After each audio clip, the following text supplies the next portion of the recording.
With properties sitting longer now than they have for the better part of the last 6 months, this is a perfect time to look at DSCR loans. They'd all fund. Qualify the property, don't qualify the person. If you don't understand DSCR loans, all you have to do is talk with my friends at Oaktree. They've been doing these longer than anybody, and they have the most competitive rates even in these times. So use a DSCR loan, qualify a property for an investment property for one of your clients, not the individual. Click this banner right over there. Learn more about it and close more deals. This one's a no-brainer. Slam dunk.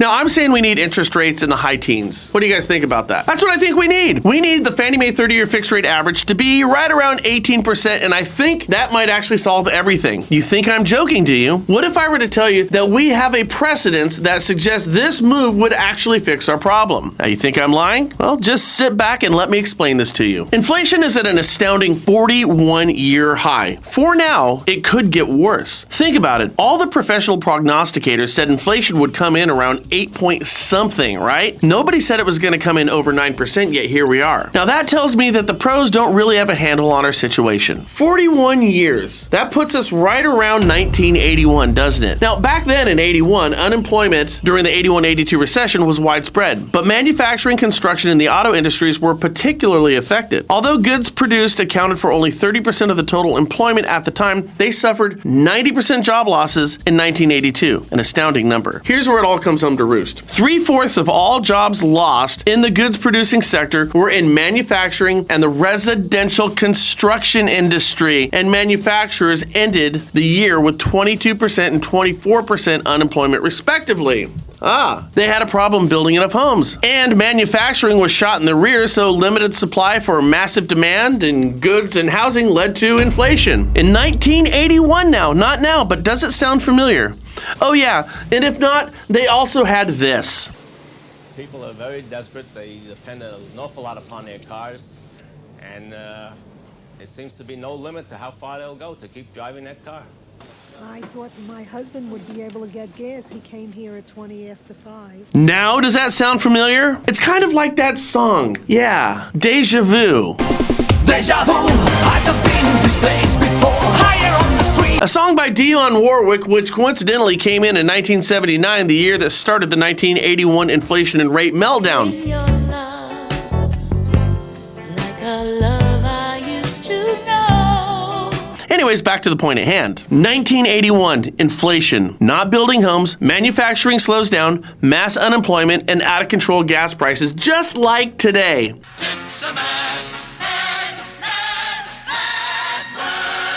So what did we do back then? Rather, what did Paul Volcker do back then? Because whatever he did, it kept inflation at bay for the next 41 years. So here's what he did and how it worked. Volcker shifted Fed policy to aggressively target the money supply rather than interest rates. He took this approach for two reasons.